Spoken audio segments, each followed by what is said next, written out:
ટ્રેક્ટરો ચાલુ થઈ ગયા છે અને હાથમાં તમે જોઈ રહ્યા છો માટી છે, ભીની માટી. માટીના ખેડૂતોને ચાંદલા કરવામાં આવ્યા છે. શું કહેશો? અત્યારે માટી છે ને અમારી માં છે, અમારી ધરતી અમારી માં છે, એનું વિજય તિલક કરી અને ગાંધીનગર તરફ કૂચ કરી છે. અને આ વિજય તિલક કરી અને સરકારને શાનમાં સમજાવવા માંગી છીએ કે અમે અમારી ધરતી માનું તિલક કરીને નીકળ્યા છે. સરકાર જો નહીં સમજે શાનમાં તો અમને એને ભાનમાં સમજાવતા પણ આવડે છે. એવું હરેક ખેડૂતો પોતે વિજય તિલક કરી અને નીકળી ગયા છે આગળ કૂચ તરફ. સરકાર તમને જોઈ તો રહી છે. નમસ્કાર દર્શક મિત્રો, આજે ગુજરાતની ધરતી પર કંઈક એવું થઈ રહ્યું છે જેણે ગાંધીનગરની ગાદી ધ્રુજાવી દીધી છે. હા બિલકુલ યાર. તો દર્શક મિત્રો, ગુજરાતનો જગતનો તાત આજે રસ્તા પર ઉતર્યો છે. એક બે નહીં પરંતુ દર્શક મિત્રો 1111થી વધુ ટ્રેક્ટરો સાથે ખેડૂતોએ અમદાવાદથી ગાંધીનગર તરફ કૂચ કરી છે. અને દર્શક મિત્રો, આ કોઈ સામાન્ય રેલી નથી, આ ખેડૂતોના અસ્તિત્વની લડાઈ છે. જો તમે પણ ખેડૂત પુત્ર છો તો આ વિડીયો છેલ્લે સુધી જોજો અને દર્શક મિત્રો ચેનલને સબસ્ક્રાઈબ પણ જરૂર કરતા જજો.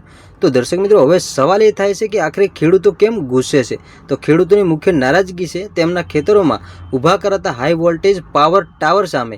અદાણી કંપની દ્વારા ખેડૂતોની મંજૂરી વગર ખેતરોમાં મોટા વીજ પોલ નાખવામાં આવી રહ્યા છે. અને દર્શક મિત્રો, આનાથી ખેડૂતોની કિંમત જમીન બગડી રહી છે અને ખેડૂતોની માંગ છે કે કાં તો આ જે પાવર ટાવરનું જે દર મહિને 50,000 રૂપિયા ભાડું આપો અથવા તો ખેડૂતોને 24 કલાક મફત વીજળી આપો. અને દર્શક મિત્રો, આ સિવાય ભૂલ ભરેલી જમીન માપણી રદ કરવાની અને ખેડૂતોનું દેવ માફ કરવાની પણ માગ છે. અને દર્શક મિત્રો, આ આંદોલન હવે આખા ગુજરાતમાં ફેલાઈ ચૂક્યું છે. સુરેન્દ્રનગર, મોરબી, રાજકોટ અને ભરૂચથી હજારો ખેડૂતો રસ્તા પર આવી ગયા છે અને માહોલ એટલો ગરમ છે કે પોલીસે અનેક જગ્યાએ ખેડૂતોની અટકાયત પણ કરી છે. અને બીજી તરફ આ મુદ્દે રાજકારણ પણ જોર પડ્યું છે. કોંગ્રેસે આ રેલીને પૂરો ટેકો આપ્યો છે, જ્યારે આમ આદમી પાર્ટીએ કોંગ્રેસ ઉપર રાજનીતિ કરવાનો આરોપ લગાવીને આનાથી અંતર જાળવી રાખ્યું છે. અને દર્શક મિત્રો, પણ ખેડૂતોનું કહેવું છે કે આ લડાઈ કોઈ પક્ષની નથી, આ લડાઈ ન્યાયની છે. તો દર્શક મિત્રો, ખેડૂતે સરકારને છેલ્લી ચેતવણી આપી દીધી છે કે જો માંગો પૂરી નહીં થાય તો આગામી દિવસોમાં આખા ગુજરાતમાં રસ્તા રોકો આંદોલન અને આમરણ ઉપવાસ શરૂ થશે. તો દર્શક મિત્રો, આગળ પણ તમને આખો આપણે વિડીયો બતાવીએ છીએ કે જેની અંદર જે રેલીની અંદર જે ખેડૂતો નીકળ્યા છે એ મિત્રો એમાંથી 2-3 જે ખેડૂત છે એ દર્શક મિત્રો શું બોલી રહ્યા છે તમે મિત્રો આખો વિડીયો જોજો. વિડીયો જોયા પછી મિત્રો તમે કોમેન્ટની અંદર જણાવતા જજો. તો મિત્રો, શું સરકાર ખેડૂતોની વાત માનશે? તમારું શું કહેવું છે કે જે મિત્રો કોમેન્ટ બોક્સની અંદર જણાવજો.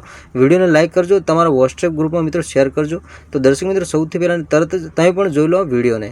અમારી માં છે એનું વિજય તિલક કરી અને ગાંધીનગર તરફ કૂચ કરી છે. અને આ વિજય તિલક કરી અને સરકારને શાનમાં સમજાવવા માંગી છીએ કે અમે અમારી ધરતી માનું તિલક કરીને નીકળ્યા છે.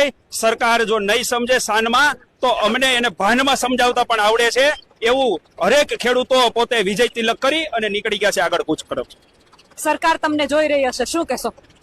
સરકાર અમને જોઈ રહ્યા છે, અમે સરકારને જોઈ રહ્યા છે. એ અમને નથી જોતા, અમે સરકારને જોઈ રહ્યા છે. ખેડૂતોનો હક છે, અમારા બાપ દાદાની જમીન છે અને ઈ પોતે પોતાની સરકાર પોતાના કંપનીના મિત્રોના ભાગીદારની ચાપલુસી કરે છે. એને સમજવું જોઈએ કે અન્નદાતા એક ખેડૂત છે, એની ફેવરમાં આવવું જોઈએ, એને આ ભાગીદારોની ફેવરમાં ન આવવું જોઈએ. કેટલી વારમાં ગાંધીનગર પહોંચવાના છો? શક્ય એટલા વહેલામાં વહેલા ગાંધીનગર પહોંચવાના છીએ અને ફક્ત